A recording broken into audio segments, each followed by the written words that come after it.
Well, good morning and welcome to another edition of Elevenses. It's Elevenses number 97. It's Sunday, the 20th of December, and at the moment it's a reasonably bright winter morning here in London.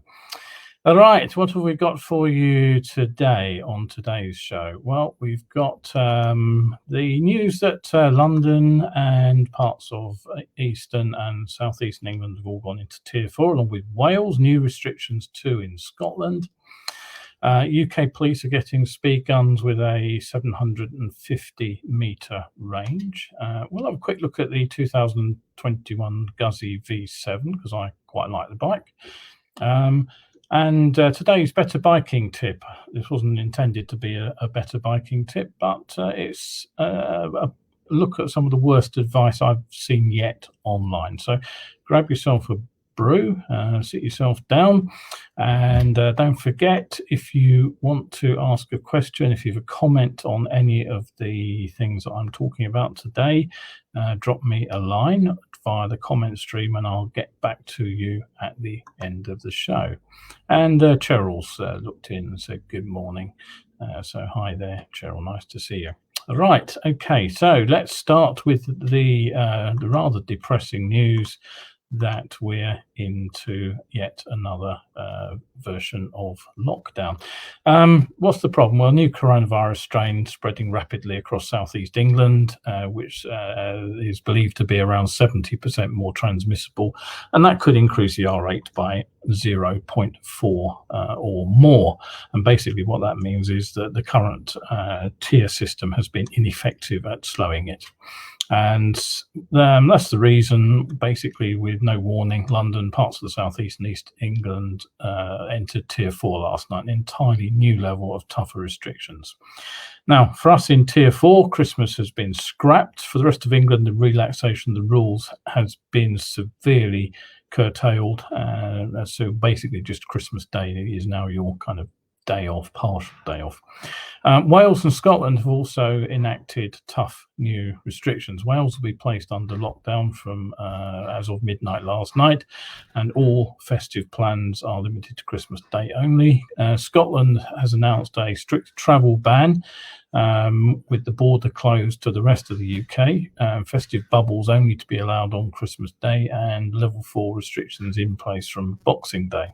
Only in Northern Ireland at the moment are there no plans to change the current Christmas restrictions. Right, I'm sure none of that is news to you, but how does it affect training and testing and riding generally?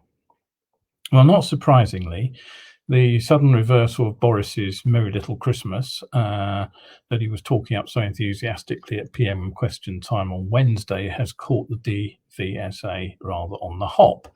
Right now, some people believe that motorcycle training and testing can go ahead in all areas despite the tougher tier restrictions, and this belief seems to be based on a statement from the Welsh authorities that was made a couple of days ago that said that although car tests and training and theory tests were all suspended from 6 p.m. on Christmas Eve, motorcycle training would be allowed to continue in Wales. But obviously, developments since then have superseded that particular piece of planning. So all I can tell you at the moment is the DVSA have issued a holding statement. This came out about 9 o'clock last night, and it simply says, we're working closely with the governments to agree the impact of the restrictions in parts of England, Wales and Scotland, and the additional travel restrictions throughout Great Britain on DVSA services. We will update customers as soon as possible. Now, on top of that, what I do know in Wales is that the shutdown of car tests and theory tests was brought forward and they are now suspended. But motorcycle and, rather oddly enough, tractor lessons and tests can continue. What about riding generally?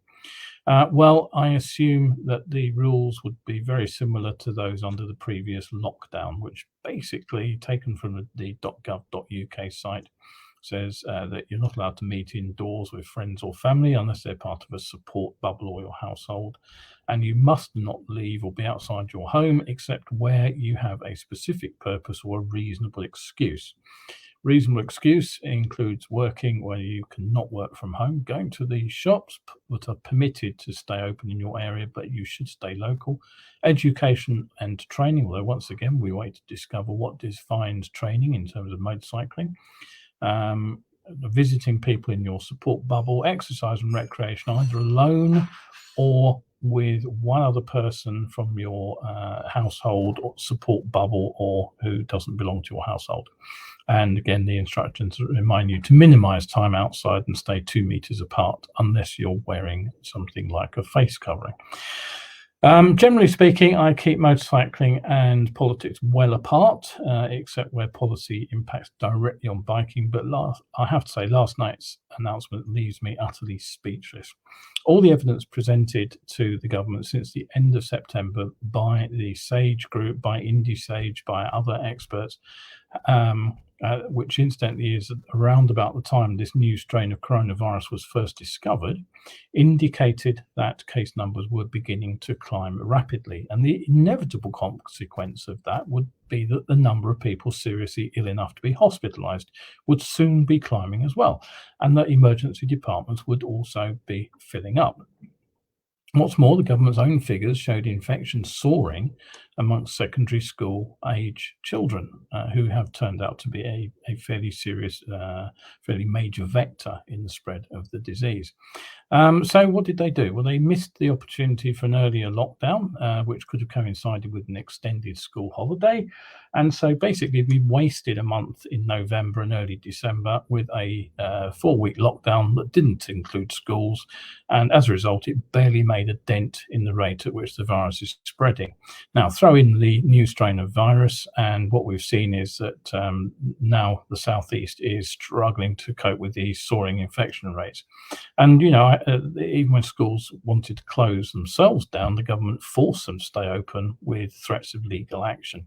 So where are we? 3 weeks out of the lockdown, we're back in what is effectively lockdown number 3. And once again, I'm in the same position as I've been so often this year. I'm waiting for clarity on whether or not I can offer on-road training.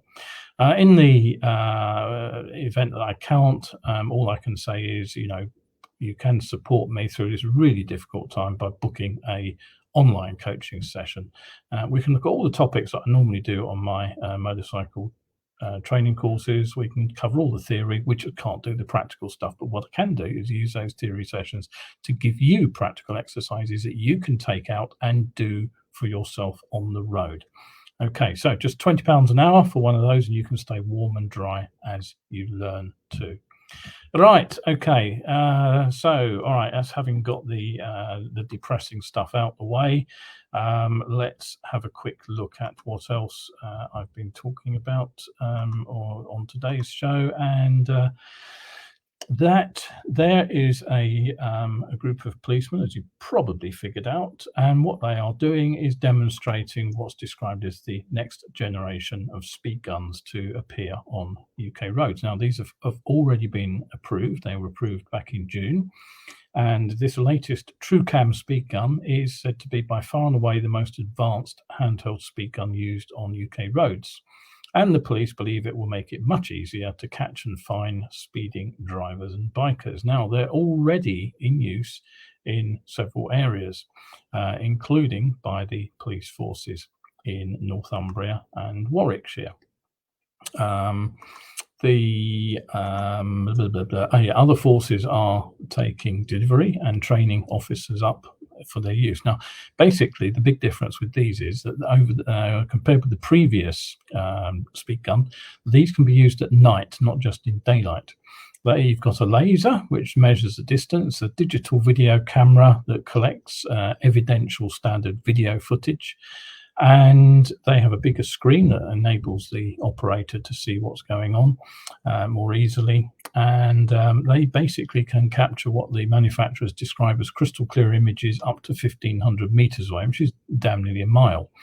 The device is calibrated to digitally identify the vehicle make, model, and get the number plate as well.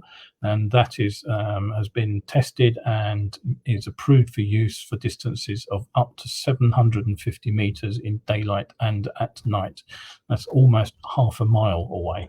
you'll be struggling to see PC Plod pointing this at you as it's nailing you.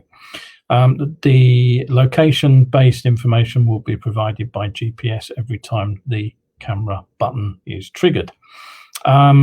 They also claim that the speed gun can catch motorcycles quite easily by reading rear number plates, and they are undetectable to radar and laser detectors. Now, this is again another interesting bit. The data will be uploaded automatically, and so will the charge notice be issued automatically.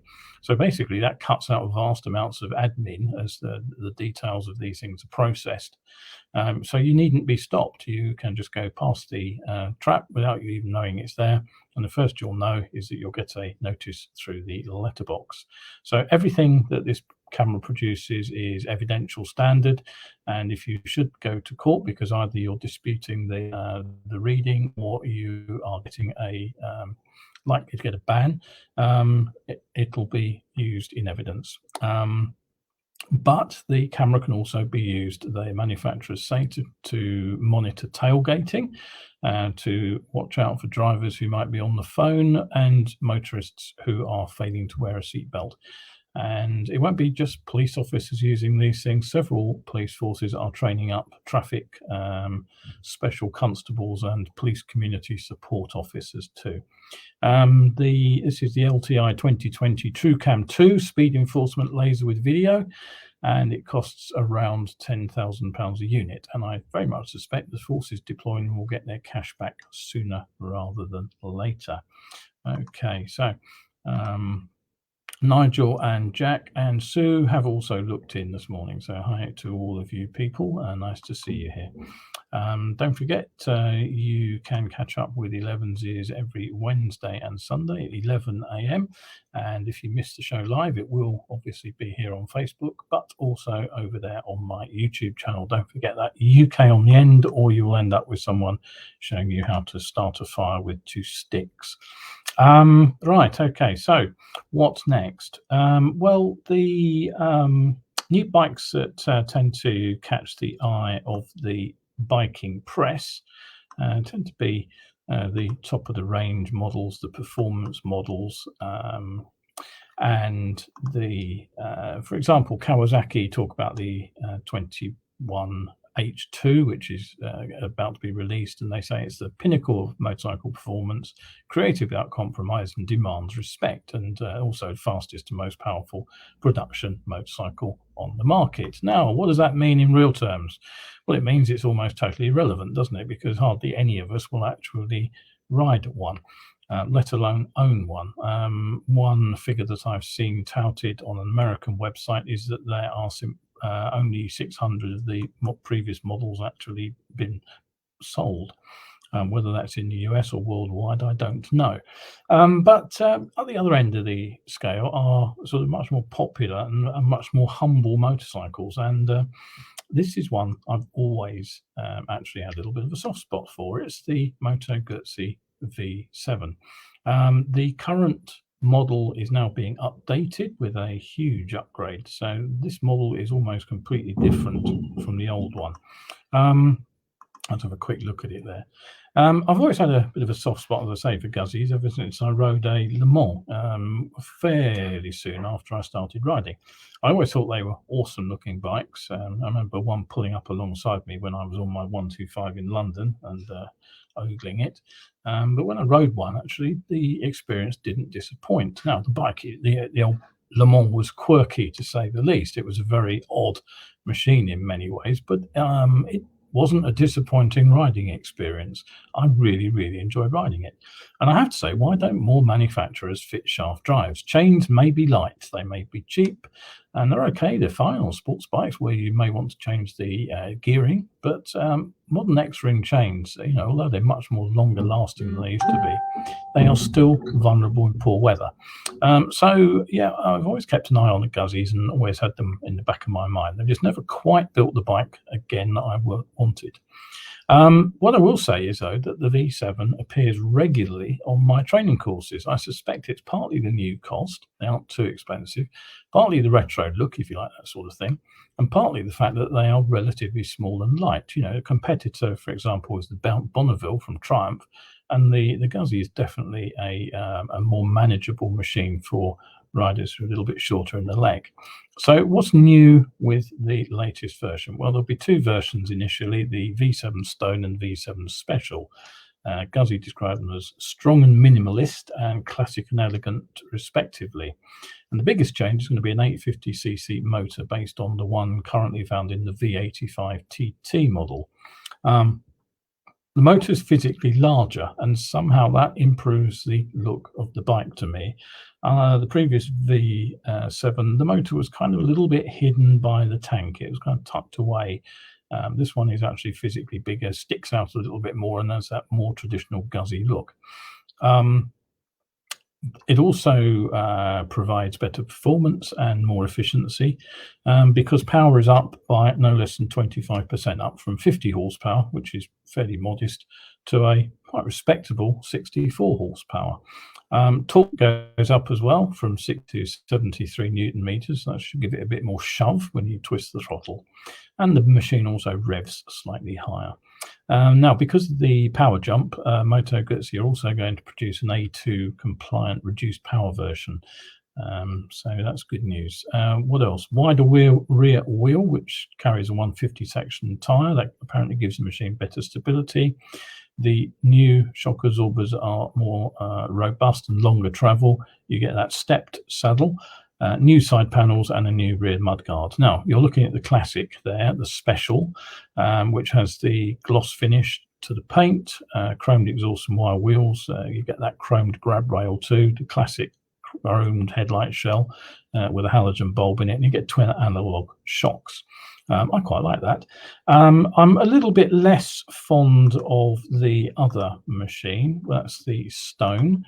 That gets cast wheels. You also get a matte paint finish, black exhausts, the single digital display, LED headlight, and if you look closer, you'll see that there's a sort of rather ghastly daytime running light across it, which is shaped like the Guzzi Eagle. Would I buy one? Well, almost. I mean, the shaft drive is a very attractive feature, I have to say. I would certainly love the lazy engine. And although the chrome finish one actually appeals to me rather more, I would want the cast wheels off of the Stone model because I am fed up with fixing flat tires in tubes. But I have to say, why the COD 1960s, 70s styling? Well, the answer to that is probably because the brand owners of Piaggio, they own Aprilia, and that's their sporty, race-oriented brand. I featured the new 660 Twin just recently. Guzzi simply placed as their heritage brand. Take a look at the 850 TT. Although it's an adventure bike in intent, its styling takes you back to the 1980s R80 GS rather than the 2020s R1250 GS. And I have to say, I really don't get the current obsession with sort of hipster styling. I don't really like that at all. But I'll tell you what I would like, and I would wish that somebody from Guzzi would think about this, and that's to build a Le Mans styled bike based on the V7. I'm actually rather surprised that nobody's produced a body kit to do that. This particular version is the older V7, and it's what's called the Endurance Racer, and it was built for a one-make series in Italy. So I have to say, if the new model came along with a sort of that kind of styling, with the headlights in that fly screen rather than just a blank piece of fiberglass, I might just be saving up for it. So, okay, I must admit I rather like that particular machine. Okay, moving on. Don't forget, you can also support me via my winter gift voucher scheme. The vouchers are available now. The way they work is that you buy a voucher and then you can save when you actually take the course. If you purchase a £50 voucher now, when you book a course in 2021, the voucher will be worth £60. So I'll basically save you a tenner on the course cost. If you buy a £100 voucher, the voucher is worth £120, so you save 20 on the cost. And you can buy more than one until they run out. There's a limited number, and you can buy them for yourself or as a gift. Then only provisos are they're non-refundable and you can't exchange them for cash. Right, okay, on to the final topic of the day. Before I start choking to death, too much talking. Brake advice. As I been talking the last 3 weeks, I've been talking about better braking technique, and every now and again I read something in the press that makes me wince. Earlier this week, I came across a tip. It's always happens when I talk too long.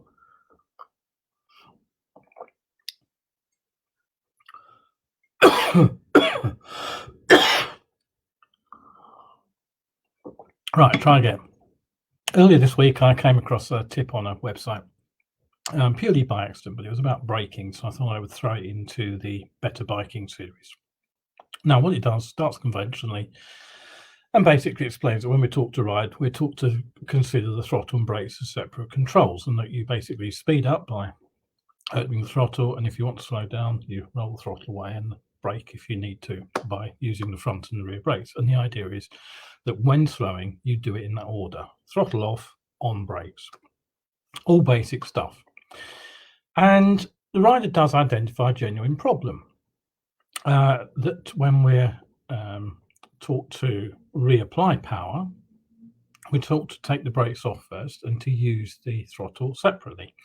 Now, so most of the time that works fine, but there are occasions at which it can be jerky. Slow speed control is one of the most obvious. If you are riding around trying to do slow speed control on a powerful bike with a sort of a twitchy throttle, the bike will lurch backwards and forwards every time you tweak the throttle. And you can do that just by hitting a bump. So now the rear brake can usefully smooth out any twitches in the throttle. You can also use the rear brake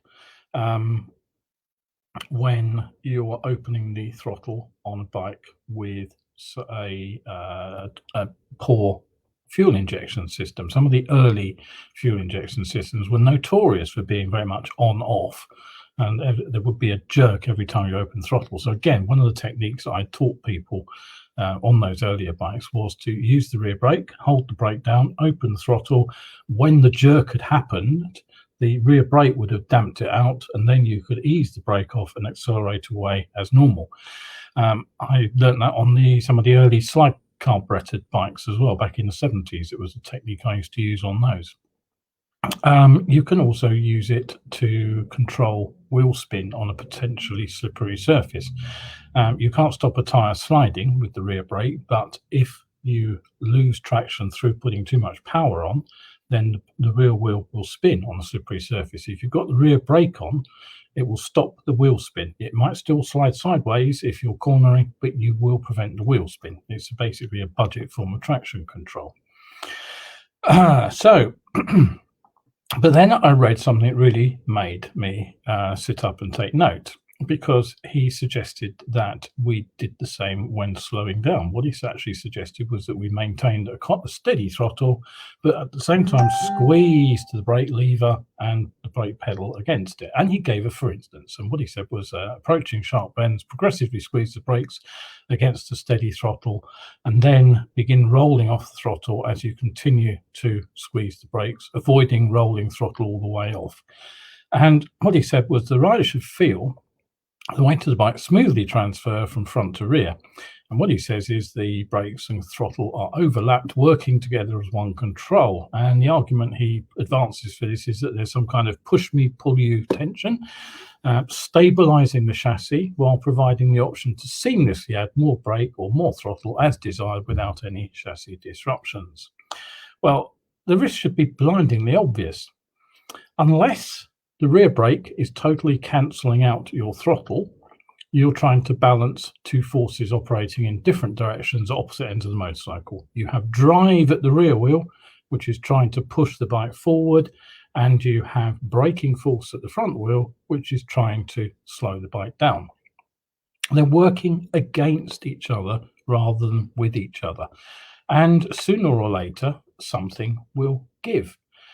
You could either apply too much force at one end or the other, and that which would overcome the tire grip, or you could simply hit a slippery patch on the road surface, which reduces traction. And none of our roads are perfect, and the traction levels do vary from meter to meter, and that could also result in a loss of grip. Now, in either case, the end result would be the same. If the rear wheel lets go, then you would lock the rear wheel with the brake. If you were applying too much rear brake, or if it was too much throttle, you'd still sort of wheel spin possibly against that rear brake. But if it's the front tire, things get much more serious, because now you can guarantee that if the front wheel stops working or stops rotating, you have got a lock-up situation and you are into a potential loss of control. If you've got ABS, obviously it helps, but if you are using a conventional braked bike with no ABS, then it is bad news, basically. I mean, seriously, this is one of the worst pieces of advice I've heard for a long time. As I explained, there are times when the rear brake can be used very usefully, but mixing and matching the throttle pushing the bike forward and the front brake trying to restrain it from going forwards, just a recipe for trouble. So all I can say is, just because you read something on the internet that somebody thinks and believes is correct doesn't make it right. And that applies to my advice too. Go and do your own thinking about it, and if what I tell you makes sense, then go ahead and apply it. But don't take anything that anybody says, me included, as gospel. Right, okay, so time to sum up then. Don't forget, if you've found this tip useful, for the price of a coffee, you can catch up with the ever-growing back catalogue of articles on my coffee.com survival skills webpage. There are 250 plus articles up right at this moment. I'm busily putting the second half of the 2016 back catalogue up. And there's also a range of inexpensive downloadable mini ebooks over there too. So that's it for today. We've had a few people making comments. James Sanderson's looked in. Hello, Jim. Good to see you there. Nigel said he loves his little V7. Jim says that throttle and brake simultaneously sounds unnecessarily complicated and dodgy. Tony Surridge says better to plan the corner before you reach it, which I cannot disagree with any of that. So thank you very much indeed for your comments today, folks, and look forward to seeing you again on Wednesday. That'll be Christmas Eve. I'll be having a look at air pollution, rat runs and car-free zones and giving you the benefits of my thoughts on those. If you've missed any of the other better biking tips on braking, do look at the previous episodes of Elevenses, and you can catch those here, as I say, on YouTube or even on Coffee. So thank you very much for looking in, to everybody who's appeared today, and thank you for looking in if you're looking in on the catch-up. Right, but that's it for today. Bye for now.